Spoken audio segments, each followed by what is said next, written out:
नमस्कार दोस्तों, Motiram गुलानिया, new Indian शिक्षण संस्थान प्रसार। हमने सभी बच्चों के लिए ऑनलाइन क्लासेस शुरू की है, जिसमें हम बच्चों को अंग्रेजी और गणित पढ़ाएंगे। जो सभी क्लासें हैं, ये कॉमन क्लास है, इसमें सभी बच्चों के लिए जरूरी है और सभी पढ़ सकते हैं। और अंग्रेजी एक महत्वपूर्ण सब्जेक्ट है जिसकी आज सबसे ज्यादा डिमांड है। तो इंग्लिश आना बहुत ही ज्यादा जरूरी है। और इंग्लिश की शुरुआत करने के लिए सबसे बड़ी चीज है टेंस।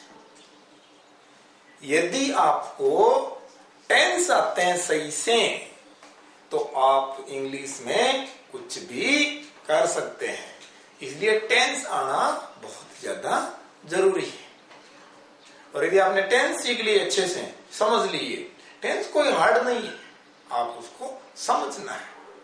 और टेंस सीख लिए, मीनिंग सीख लिए, तो आप अंग्रेजी में एकदम मास्टर बन जाओगे। ये चीज है।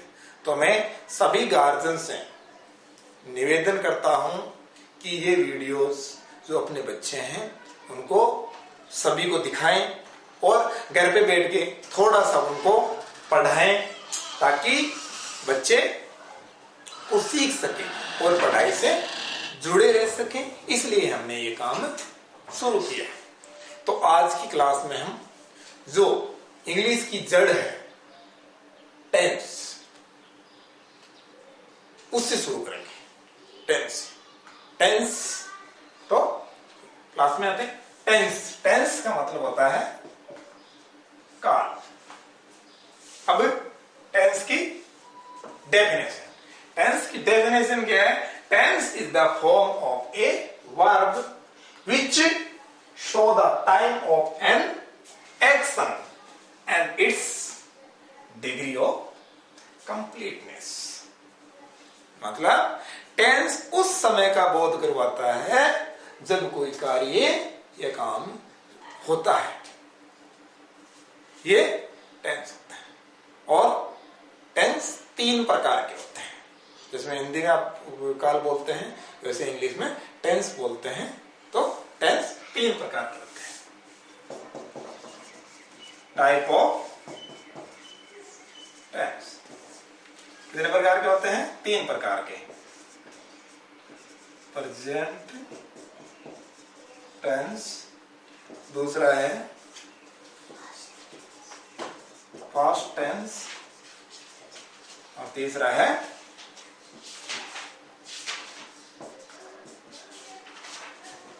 Future tense. फ्यूचर टेंस, ये टेंसों के 3 प्रकार होते हैं। वर्तमान काल, दूसरा भूतकाल,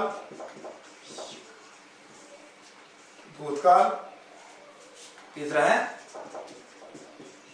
भविष्य काल। ये 3 प्रकार के टेंस होते हैं। तो सबसे पहले ये टेंस 3 प्रकार के होते हैं, ये हमें ध्यान देना है। कौन कौन से हैं? प्रेजेंट टेंस, पास्ट टेंस और फ्यूचर टेंस। तो ये तीनों टेंस हमें अच्छी है। Present tense, past tense and future tense. ये हमारे दिमाग में मेन चीज होनी चाहिए। उसके बाद फिर इन तीनों टेंसों के 4 भाग। तो आपको पहले चीज याद रखने के लिए सबसे पहले कम से कम कि टेंस कितने प्रकार के होते हैं। टेंस 3 प्रकार के होते हैं। कौन कौन से? प्रेजेंट टेंस, पास्ट टेंस और फ्यूचर टेंस। अब इनके 4 अलग अलग भाग होते हैं, वो हम देखते हैं। ये देखते हो?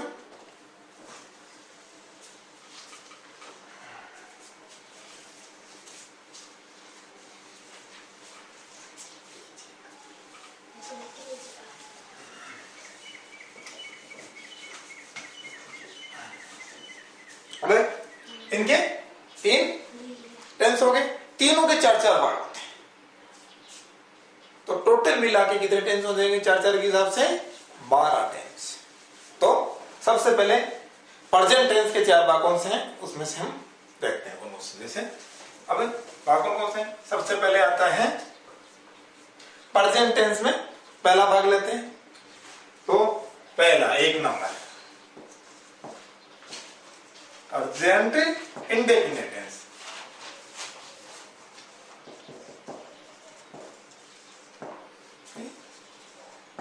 Indefinite tense, present indefinite tense, इसको हम सिंपल प्रेजेंट टेंस भी नॉर्मली बोलते हैं। तो पहला टेंस आज कौन सा है हमारा? Present indefinite tense, present indefinite tense. अब पहले चीज तो हमें वाक्य का पता कैसे चलता है कि टेंस किस प्रकार का है, कौन सा टेंस है? तो इसकी पहचान, प्रेजेंट टेंस की पहचान क्या है हिंदी में? पहचान हिंदी में पहचान क्या है? वाक्य के अंत में ता है, ती है,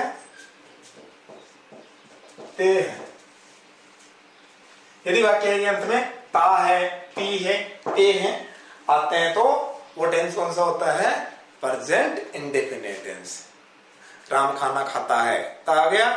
वे सोते हैं, ते हो गया।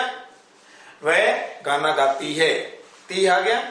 तो ये टेंस प्रेजेंट इंडेफिनिट टेंस होता है। पहचान पता चल गया हमें हिंदी में। अब बारी आती है टेंस का फॉर्मूले की। अब टेंस में क्या होता है, जितने भी टेंस इनमें वाक्य बनते हैं। अब इस प्रकार टेंस के वाक्य हैं, 4 प्रकार के वाक्य होते हैं। वाक्य भी 4 प्रकार के होते हैं, उनके अनुसार ही सेंटेंस बनता है। तो ये प्रेजेंट टेंस के वाक्य कौन कौन से? सबसे पहले वाक्य है affirmative sentence. Affirmative sentence, affirmative sentence पहला हो गया। हिंदी में बोलते हैं सकारात्मक वाक्य, सकारात्मक वाक्य। दूसरा नंबर 2 कौन सा है? Negative, negative sentence. नेगेटिव क्या बोलते हैं? नकारात्मक वाक्य। तीसरा है इंटेरोगेटिव,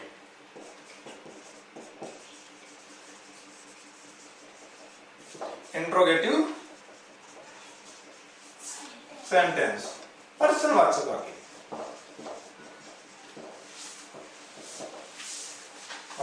अब चौथा है इंटरोगेटिव नेगेटिव, इंट्रोगेटिव नेगेटिव।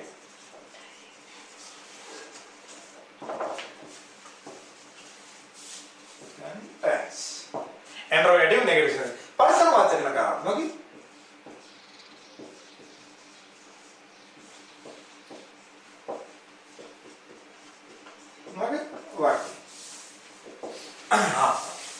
अब हम ये हो गए। सबसे पहले प्रेजेंट इंडेफिनिट टेंस का एफर्मेटिव सेंटेंस देखेंगे। 4 सेंटेंस में अभी कौन सा लेना है? Affirmative sentence. तो एफर्मेटिव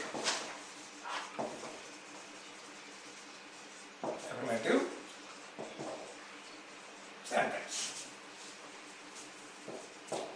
अब एक एफर्मेटिव सेंटेंस के लिए एक नोट लागू होता है, ये ध्यान रखना।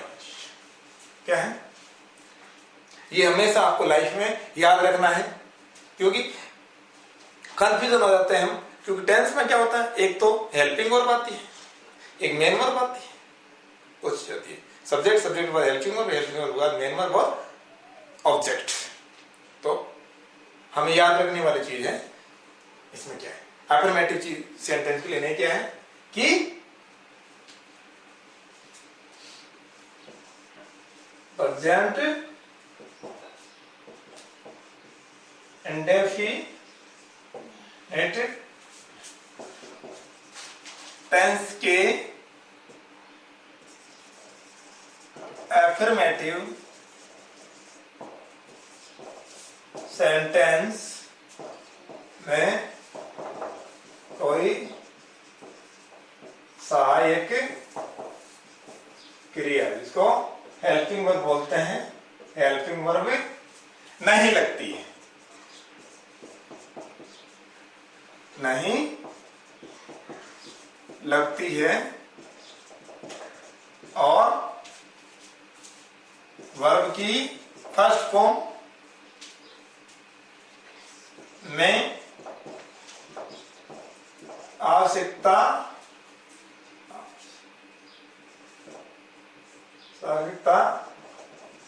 अनुसार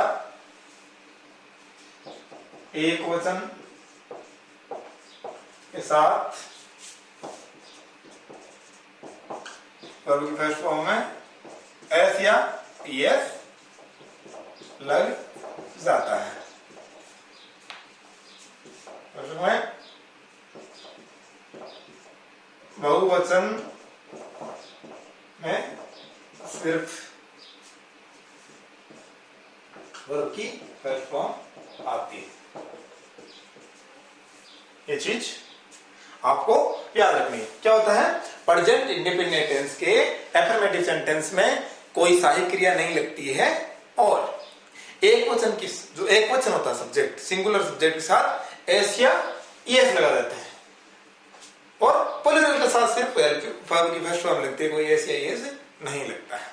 ये चीज ध्यान देना, ये हमेशा ध्यान देने वाली चीज है, क्योंकि आप इसमें आप 6th में हो, 7th में हो, 10th में हो, 12th किसी भी क्लास में हो, आप करेक्ट फॉर्म करोगे तब आपको ये चीज महसूस होगी, पता चलेगा। तो ये याद रखना है। अब इसके आते हैं फॉर्मूला, सूत्र, क्योंकि फॉर्मूला आपको याद होना जरूरी है। ये एफर्मेटिव सेंटेंस सूत्र है। फॉर्मूला क्या है, सब्जेक्ट प्लस वर्ब की फर्स्ट फॉर्म प्लस ऑब्जेक्ट, ये है फॉर्मूला। फॉर्मूला हो गया। इससे अब वाक्य, इस वाक्य इस फॉर्मूले के अनुसार ही बनाएंगे हम। ठीक है, राम खाना खाता है। अब देखो ता आ गया, पता चल रहा है, प्रेजेंट इंडिपेंडेंट टेंस, और साधारण वाक्य एफर्मेटिव सेंटेंस में पता चल रहा है, एफर्मेटिव सेंटेंस। तो सबसे पहले क्या लिखेंगे, सब्जेक्ट। सब्जेक्ट क्या है, राम। ठीक है, अब हमें वर्ब की फर्स्ट फॉर्म लिखनी है। वर्ब क्या है, खाना खाता। तो ईट, ईट यानी खाना, तो EAT ईट। अब ध्यान देना, क्या मैंने अभी तो वाक्य लिखाया था कि एक वचन के साथ एस या एस लगाना है, बहुवचन होता तो उसमें नहीं लगाते हैं। तो राम एक वचन बहुवचन है, एक वचन है, तो इसमें क्या लगेंगे, ईट्स। अब क्या क्या कहता है, खाना। खाना क्या होता है, फूड। Full stop. ये चीज समझ में आएगी। इस प्रकार वाक्य बना सकते हो, कोई दिक्कत नहीं है। हाँ, ये उतारो। अब और वाक्य बनाए, जैसे तुम पत्र लिखते हो। ते हो गया, लिखते हैं, ताते आ गया। तो हमें पता चल गया प्रेजेंट इंडेफिनिट टेंस है, एफर्मेटिव सेंटेंस है। फॉर्मूला क्या था, सब्जेक्ट। फॉर्मूला क्या था हमारे पास, सब्जेक्ट प्लस वर्ब की फर्स्ट फॉर्म प्लस ऑब्जेक्ट। हमारा फॉर्मूला ये है। सब्जेक्ट क्या है, तुम। तुमको इंग्लिश में क्या बोलते हैं, यू। अब देखो, लिखते हो, राइट। लिखना को राइट बोलते हैं, तो वर्ब क्या लिख देंगे, वर्ब लिख देंगे राइट। अब राइट लेटर। तो अब क्या है भाई, यू है, एक वचन है बहुवचन है? बहुवचन प्लूरल। तो हमने क्या लिखा था? प्लूरल के साथ हम एस नहीं लगाते हैं, इसलिए हमने नहीं लगाया और हमने सीधा क्या लिख दिया? You write a letter. तुम एक पत्र लिखते हो। समझ में आ गया? एक वचन और बहुवचन समझ में आ गया। इसी प्रकार हम 2 दिमाग की और बनाए, फिर समझ में आ जाएगा चीजें। तो देखो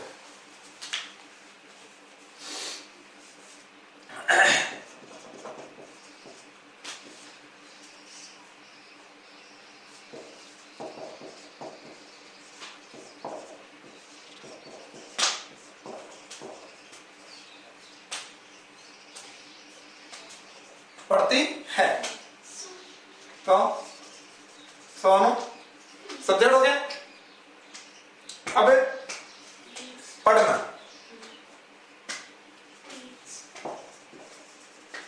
रीड को मतलब पढ़ना होता है, एक वचन है तो एस लग जाएगा।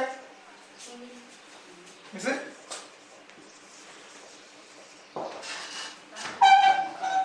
बन सकता है। अब ठीक है, कर सकते हैं।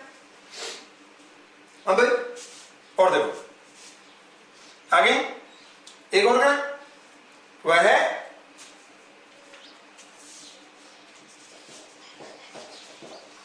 नाचती है। वह नाचती है, ठीक है। ती है आगे हमें पता चल गया प्रेजेंट टेंस इंडेफिनिट टेंस है, तो वह सी हो जाएगा। अबे नाचना क्या बोलते हैं? डांस।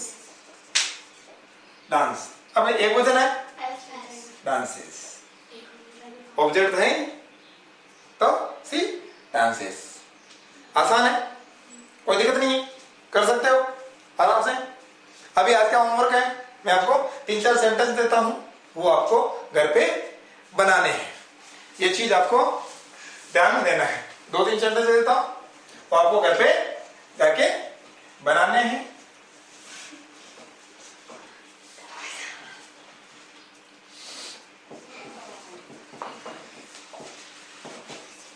सीता आम खाती है।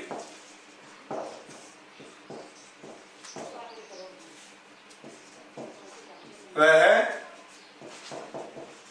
गाना गाता है। तुम दौड़ते हो। और एक और दें,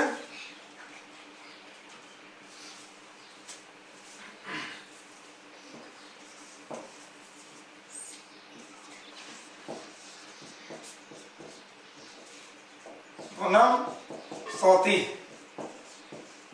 ये 4 वाक्य आपको बना के लेके आने हैं। थोड़ा सही से समझो, ध्यान दो, और कल फिर मिलेंगे पहले ये 4 वाक्यों के साथ कि किस प्रकार बनाते हो आप खुद बनाओगे। आपको समझ में नहीं आता है तो मैं कल इनको बना के दिखाऊंगा, फिर आप अपने चेक करना कि आपने सही बनाया नहीं बनाया। और विशेष तौर पर फॉर्मूला याद रखो और ये वाक्य आपको बनाने हैं। आज के लिए इतना ही। जय हिंद, गुड बाय।